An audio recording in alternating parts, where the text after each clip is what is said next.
I hopped onto World of Tanks this morning, and to my surprise, one of you has decided to gift me 4 premium tanks as part of one of the bundles this week on World of Tanks console. I really do appreciate it, and as such, I've decided that we will be reviewing 4 of those tanks in 4 separate videos, and this one being, of course, the Bog Horror. The Bog Horror is, of course, the Tier 8 premium tank for the American line, and boy oh boy do I really want to get my hands on this, give it a go. And I know that a lot of people find it's either a love-hate relationship, and luckily, thanks to whoever gifted this tank, I have a pretty good indication as to who it is, but I won't dox them on my YouTube video. I'll be able to try it out and give it my go myself.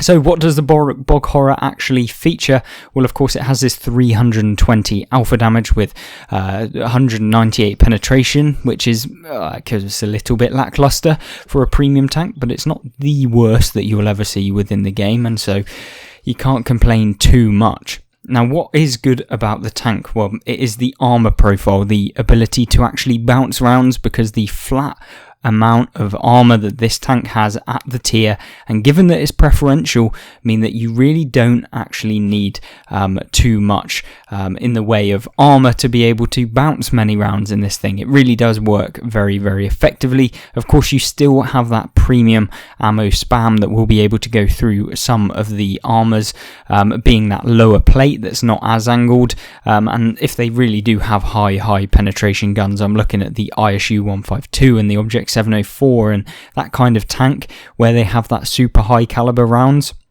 that can basically have those super high penetration values. They can go through the front of this tank fairly easily, and so that's kind of the weak point of it. Of course, you do have the cupola of the tank, which is also a big weak point where people kind of aim towards. You know, it's with any kind of premium tank or any tank which is supposedly got armor, they'll go for that cupola, and this tank is absolutely no different. The problem with the mutant, however, kind of comes in the form of the side armor of the tank. It has 66mm of side armor, which means that yes, you can get penned very, very reliably through the sides of the tank, and if you expose any of the side of it, you will be getting penned. There is absolutely no doubt that you'll be getting penned, if anything really, that you'll be meeting from tier 7 to tier 9 being the range that you can play against. Hits you in any part of your side armor, and that is really where you kind of have the negatives of the tank. The negatives don't stop there, however. You do have pretty low power to weight ratio. You also have a pretty poor top speed of 29 kilometers an hour, which means that it's going to be a little bit tedious to be able to get out those rounds. Combine that with the fact that the DPM isn't particularly amazing in this tank. You're having to wait 9.23 seconds with advanced loader, and of course the commander perks that you can get with the rapid loading. Yeah, 9 seconds to be able to do 320 damage when you're comparing yourself against some of the IS-3s that have 390, and potentially the Defender, which gets 440, and much like the Inferno Chimera here, 440 alpha damage. So yeah, it's very, very difficult to be able to be a pure heavy tank, although the armor does actually work like a pure heavy tank. I think it is kind of important to note that you probably won't be able to outtrade in a lot of scenarios, especially if they fully commit to attacking you. So you have to position yourself right in the Bog Horror and the M6A2E1 on World of Tanks console. Now, how can we move forward with this review? I think we'll just have to jump into some gameplay, showcase how the tank plays, and of course, see whether or not it is actually a tank worth getting if you do want to purchase it yourself. Right then, so in the background, of course, we'll have some gameplay of the tank in question, being the Bog Horror. I think what I really want to reiterate about this tank is the side armor is absolutely garbage. So the tank revolves around the whole frontal armor being fantastic and being able to bounce a lot of the shots that you'll be seeing within these videos. The one main weakness, however, is of course if they even get a glimpse of the side of your tank. If you are not angling, or if you are angling and they come around and they're looking at you, you will get penned every single time. There's no doubt about it. This is quite possibly and unfortunately, since it was a gifted tank, it's probably one of the worst tanks I have played in a long time. The Bog Horror, or the M6A2E1 Mutant, although being able to be used by a lot more experienced players and players that probably know about the mechanics, keeping that frontal armour towards the opponents, predicting when you will be getting surrounded, etc. If you don't do that, this is probably one of the worst premiums within World of Tanks, and I think that there is no question about it. The M6A2E1 is definitely one of those kind of premiums that needs some big buffs coming to it. Whether or not that will happen because of wargaming, I don't know, but one thing I noticed as well is artillery focuses you like an absolute magnet. You are like a super magnet, a superconductor. Everything is focused towards you because you're a giant target. You have paper side armour, and if they splash your side, they can deal 600 damage, they can deal 700 damage, and although you're not coming up against the T92, at least unless you platoon with other tier 8 tanks that don't have preferential matchmaking, yeah, you can get one shot very easily. Now, the one thing that, I guess is a little bit tedious about the tank, of course, is that 320 alpha damage as well is just not a pack-a-punch enough to be able to take out your opponents quickly enough, with having pretty mediocre DPM for a heavy tank.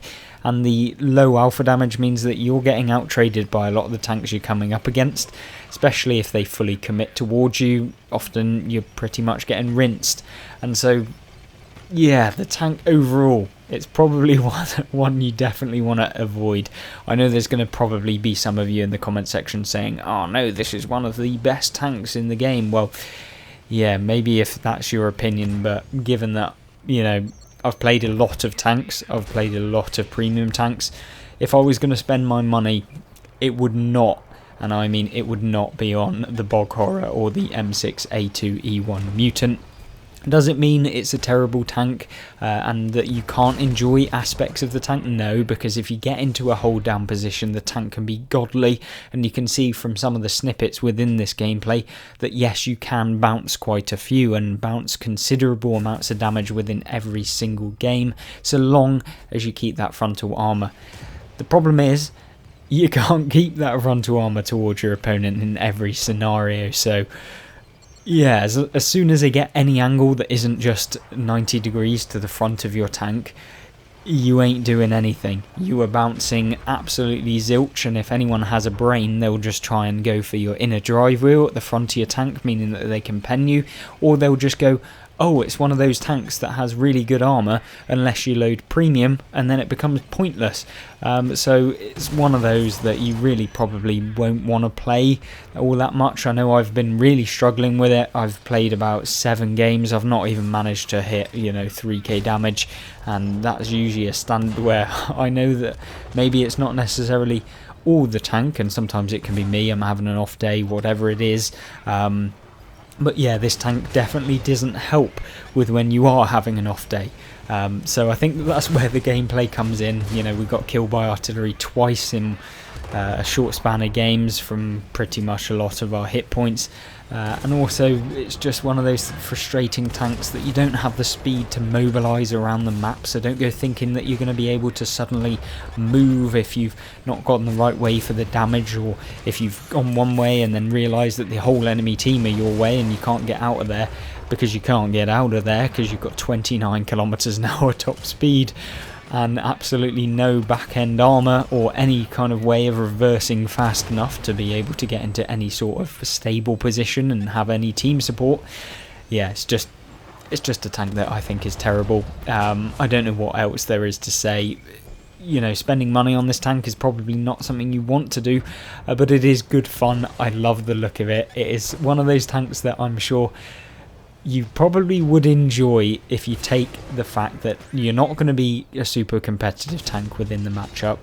You're probably not going to be able to deal, the 7k damage in a tier 8, because it just isn't that kind of tank. What it is a novel tank that you can get hold down, and if it suddenly starts working in a game, it feels much more rewarding than, say, if I jump in a Draugen, deal 6k damage and go, wow, it's a Draugen 6k damage game. If you manage to do 6k in the M6A2E1 Mutant, I would give you my hat.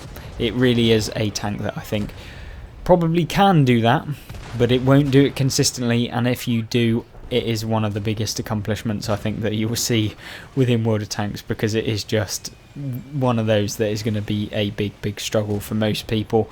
I know that it's sometimes a little bit disheartening to know that the tank that you may have bought, or the tank that you may have chosen from the Monster Hunter Earn operation, is terrible, at least from my point of view anyway. Don't, you know, if you enjoy the tank, it's your own opinion. You don't need my opinion as to whether I think it's a good tank or not. It's just me trying to give you an unbiased approach as to whether or not the tank is good and if you should spend money on it, comparatively to the other premium tanks. Because if you really love the look of it, if you really like that kind of playstyle, then yeah, go ahead, buy it, it's your kind of tank. But if you're just interested in what's going to be competitive, how am I not going to get just YOLO'd and destroyed in a couple of hits, well, this tank is definitely not that one.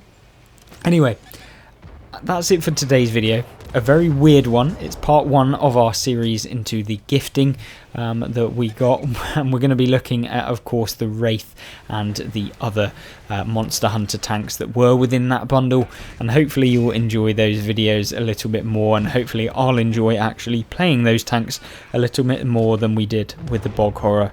Of course, let me know your opinions on whether or not this is the worst tank within World of Tanks, because it's looking like it for me. And yeah, let me know whether you want to see any specific videos in the future. Give me your opinions on some things that you might want to see. I know that there was a comment in one of my recent videos looking at how to play lightly armoured tanks, so we're going to be looking into that very shortly for you. And so yeah, it's interesting. Other than that, I hope you join me in some of my other videos that should be on screen right now, and I really do hope to see you there. Goodbye.